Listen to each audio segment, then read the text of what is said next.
Something happened in Beijing yesterday that the mainstream financial press is still trying to wrap their heads around. A handshake took place between two men whose countries collectively control the economic fate of billions of people, and tucked inside that handshake was a quiet signal to Tehran that may be the most consequential geopolitical moment of 2026. Nobody's connecting the dots on what this actually means for oil markets, for your gas bill, for global shipping, and for the balance of power in the most dangerous stretch of water on Earth. Iran just lost something it has been counting on for years, and the world doesn't fully realize it yet. Here's what we know. The Strait of Hormuz has been effectively closed since late February. The IRGC shut it down after U.S. and Israeli strikes killed Iran's top leadership. Roughly 20% of the world's seaborne oil used to move through that narrow channel every single day. Since it closed, gas prices in America have climbed more than $1 per gallon. Brent crude briefly touched $95 a barrel. The International Energy Agency called it the largest supply disruption in the history of the global oil market. Airlines raised baggage fees because jet fuel spiked 95% in North America. And in the middle of all of this, with the world economy bleeding, Donald Trump flew to Beijing. And what came out of that room changes everything. But here's the part the headlines are missing entirely. This is Professor John, and if this is the kind of analysis you want before anyone else is talking about it, hit that subscribe button now, because what we're about to break down is not being fully reported anywhere. Let's start with what actually happened in Beijing, because the framing matters enormously. The press covered it as a trade summit. A few journalists flagged the Taiwan comments. But the single most strategically significant outcome of the Trump-Xi meeting on May 14th was not about tariffs, not about semiconductors, not about Taiwan. According to the White House readout issued yesterday, both presidents agreed that the Strait of Hormuz must remain open to support the free flow of energy, and both agreed that Iran can never have a nuclear weapon. Xi Jinping publicly opposed the militarization of the strait. He publicly opposed any Iranian tolling system for passage through that waterway, and then, this is where it gets seismic, Xi expressed interest in purchasing more American oil, specifically to reduce China's dependence on the Strait of Hormuz in the future. Read that again. The largest buyer of Iranian oil on the planet just told the United States it wants to buy American oil instead. That's not a trade deal. That's a civilizational pivot.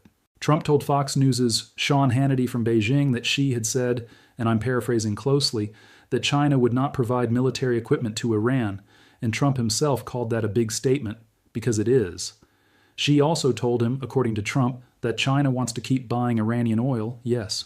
But when you combine that admission with everything else, the public opposition to militarization, the interest in U.S. crude, the joint nuclear statement, what you're really watching is Beijing carefully, deliberately, and very publicly beginning to create distance from Tehran, not cutting the cord, but fraying it, strategically, on a global stage. Now here's the real question. Why does any of this matter to your finances, to American markets, to the global economy right now? Because China is not just Iran's biggest customer. China is Iran's lifeline. Iran has been exporting roughly 1.38 million barrels of oil per day to Chinese buyers. That's according to trade intelligence firm Kepler, which tracks actual tanker movements. China's official customs data shows zero imports from Iran since 2023, which tells you everything about how this game is played. Those barrels move through ghost ships, through ship-to-ship transfers near Malaysia and Indonesia, relabeled as Malaysian crude, sometimes Indonesian or Omani crude. The whole architecture of Iran's sanctions evasion runs straight through Beijing's willingness to look the other way, and for years Beijing did, because cheap discounted Iranian oil kept Chinese refineries humming. But think about what's changed. The Strait of Hormuz has been closed for over 2 months now. Half of China's total crude oil imports and nearly a third of its LNG used to move through that waterway. That's an existential energy security problem for Beijing. The world's largest oil importer suddenly can't access the bulk of its supply through the most critical shipping lane on Earth. China had stockpiles, about 1.39 billion barrels in storage as of early March, roughly 120 days of net imports. But that clock is ticking. And Iran, the country that triggered this closure in the first place by blockading the strait in retaliation for U.S. and Israeli strikes, is now the source of China's pain as much as anyone else's. This is where the leverage calculation flips completely. For years, the conventional wisdom was that China held all the cards over Iran. China buys the oil. China provides the economic oxygen under sanctions. China protects Iran diplomatically at the United Nations, so the assumption was that Washington could never use Beijing as real pressure against Tehran. That assumption may now be dead, because for the first time, China has a direct, economically devastating reason to want Iran to stand down. Every day the strait stays closed, China bleeds. And Beijing just told Washington, in front of the entire world, that it agrees the strait must reopen. U.S. Treasury Secretary Scott Bessent made this even more explicit on Thursday. He told CNBC, and I want to be precise here, that China has a much bigger interest in reopening the strait than the United States does. He said China will work behind the scenes to the extent anyone has any say over Iranian leadership. And here's the kicker he dropped on live television. Iran's main oil export terminal at Karg Island has had zero oil loaded in days. The U.S. naval blockade is holding. Iran's storage tanks are full. Bessent said, and again I'm paraphrasing closely, that satellite photos show Iran is starting to shut down production because there's nowhere left to put the oil. No ships getting in, no ships getting out. Let that sink in. Iran's oil economy is not just hurting. It is, right now, beginning to physically stop. And what happens when China publicly aligns with the United States on keeping that strait open, and Xi signals interest in buying Texas crude instead, is that Iran loses the one argument that gave it any negotiating power. The argument was always, you need us. The oil flows through us. We can make this hurt. But now Beijing is telling the world that it is actively looking to replace that dependency. Trump said on Fox News that Chinese ships are going to start coming to Texas, to Louisiana, to Alaska. The U.S. plans to ramp up oil and LNG exports specifically calibrated to fill the void China needs. Now, does this mean Xi is fully abandoning Iran? No. Be careful here. The Chinese government's own readout of the meeting did not mention Iran directly at all. That tells you something about how Beijing is playing this, publicly enough to send a signal, privately enough to keep options open. And Secretary of State Marco Rubio was almost comically careful when asked whether Trump had asked China for help with Iran. He said, quote, "He didn't ask them for anything. We're not asking for China's help. We don't need their help." Both men saying something with a straight face that everyone in the room knew was diplomatic theater. Because, of course, China's involvement matters. Of course it was discussed. That's why Trump was in Beijing. But the signal sent to Tehran is unmistakable. Iran has spent 3 decades banking on the idea that its relationships with Russia and China would insulate it from maximum pressure. Russia is consumed by Ukraine. And now China just stood next to America's president and agreed Iran cannot have a nuclear weapon and the strait must stay open. The 2 pillars of Iran's geopolitical insurance policy just cracked simultaneously. And meanwhile, what is Iran doing? Here's where this gets dangerous again. Right as Trump and Xi were shaking hands in Beijing yesterday, a ship was seized near the Strait of Hormuz by unknown parties and was moving toward Iranian waters. A separate Indian-flagged cargo vessel sank off the coast of Oman after an attack. And in the days leading up to the summit, the IRGC was running military exercises it called the Martyr Commander Drills, specifically focused on raising its capacity to control the strait through asymmetric means: drones, fast boats, anti-ship missiles, sea mines, GPS jamming. Not to defeat the U.S. Navy in open battle. The IRGC is not built for that, and they know it. Their strategy is different. It's to make the strait so dangerous and so expensive to ensure that no shipping company will send a vessel through, regardless of what the navies say. That's been their playbook since day one. War risk insurance for Hormuz transits was yanked almost immediately after the conflict began in late February. Protection and indemnity coverage, the critical insurance layer that lets commercial ships operate, became economically impossible to obtain. And that alone, without a single shot being fired at every ship, was enough to collapse traffic through the world's most important energy corridor. The IRGC understands that the economic weapon is more powerful than the military one. Make the insurance unaffordable.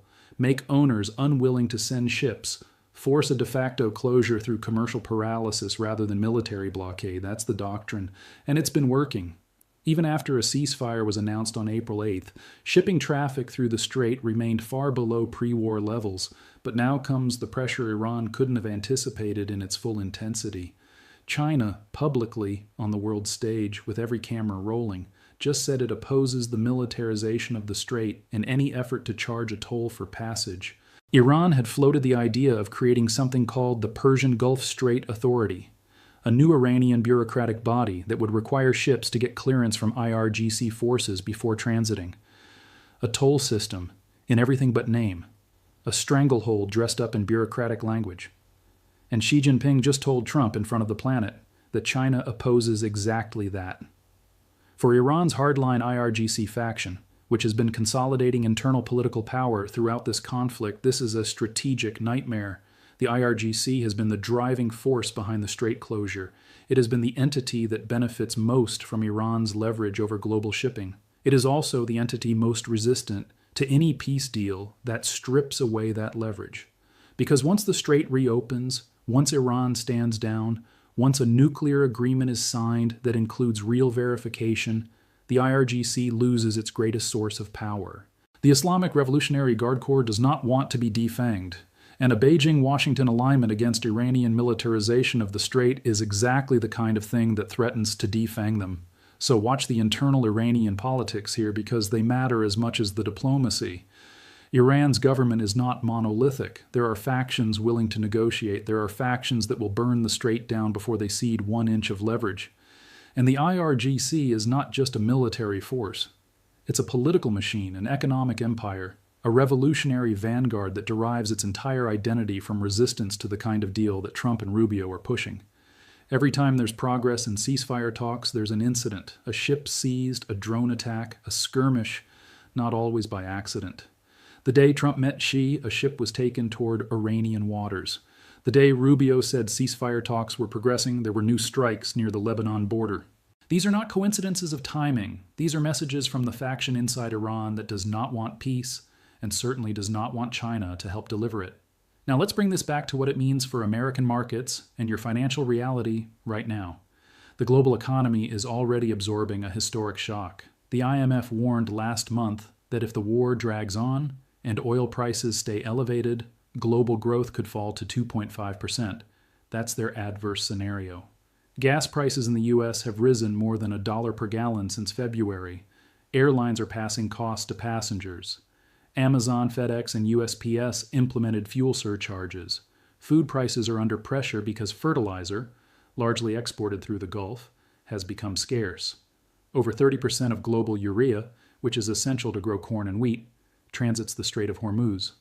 When that lane closes, it's not just oil that stops moving, it's food security. If the Beijing summit accelerates a diplomatic breakthrough, if China genuinely leans on Tehran, if the strait reopens even partially, Brent crude could drop $15 to $20 a barrel within weeks. That would be one of the most consequential deflationary events for the U.S. economy in years.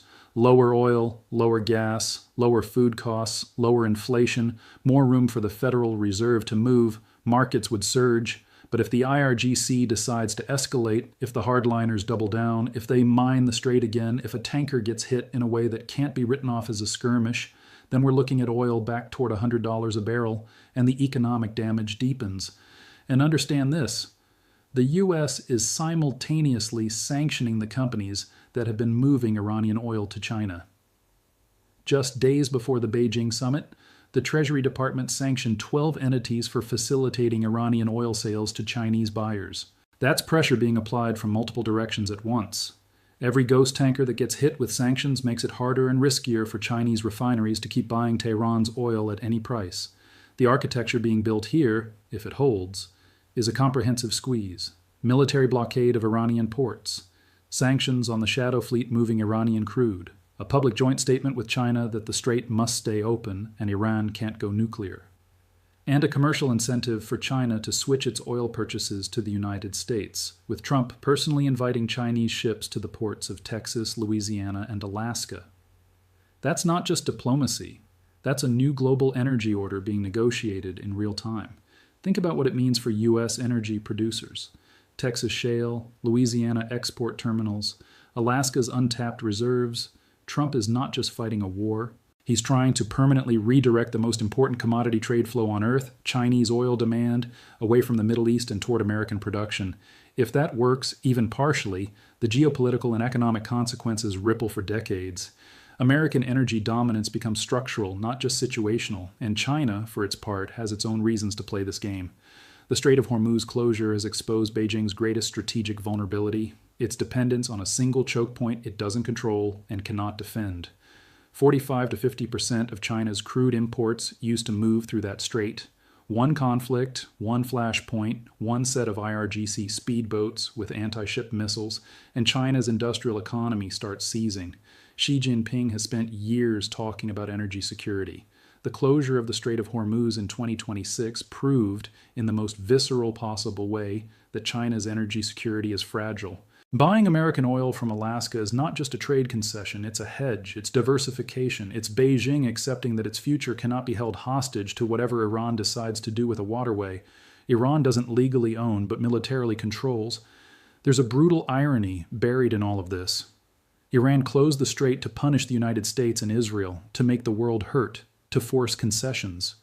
But in doing so, it forced China to confront its own vulnerability. And now China is pivoting toward American energy in a way that could permanently reduce Beijing's dependence on Iranian crude. Iran may have just used its nuclear-level economic weapon and in doing so convinced its most important benefactor to start looking for a replacement. The law of unintended consequences at a geopolitical scale. None of this is resolved. The strait is still largely closed as of today. Ships are still being seized. The IRGC is still running drills.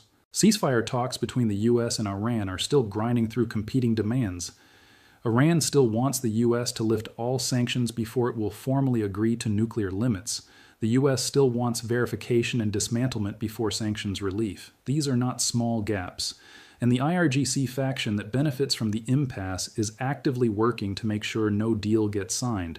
But something shifted this week, something fundamental. The geometry of this conflict just changed.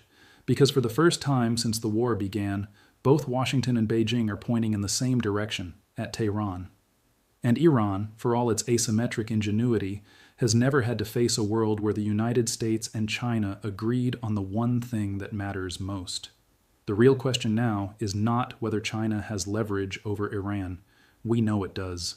The real question is whether Beijing will actually use it, and how hard. Because Xi can make phone calls that move markets. Xi can quietly tell Iranian leadership that Chinese refineries will stop buying their oil if the strait stays closed. Xi can make clear that the sanctions evasion network that has been Iran's economic oxygen supply is about to get a lot riskier to operate.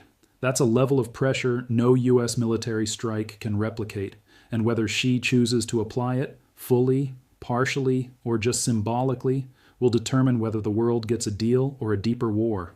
Watch what China does in the next 2 weeks. Not what it says. What it does. Does the oil flow from Karg Island remain at zero? Does the shadow fleet stop moving Iranian crude? Do Chinese intermediaries quietly start canceling contracts with Tehran? That's where the real answer lives. Not in the White House readout, not in the Fox News interview, in the satellite data over Iranian oil terminals, in the AIS signals from tankers that normally go dark near Malaysia, in the movement of money through the accounts of the Chinese teapot refineries that have been Iran's most loyal customers, because that's the version of reality that doesn't make the press conference, and that's the version that determines where oil prices go, where your 401k goes, and whether the world's most dangerous waterway stays closed or reopens before this thing spirals into something far worse.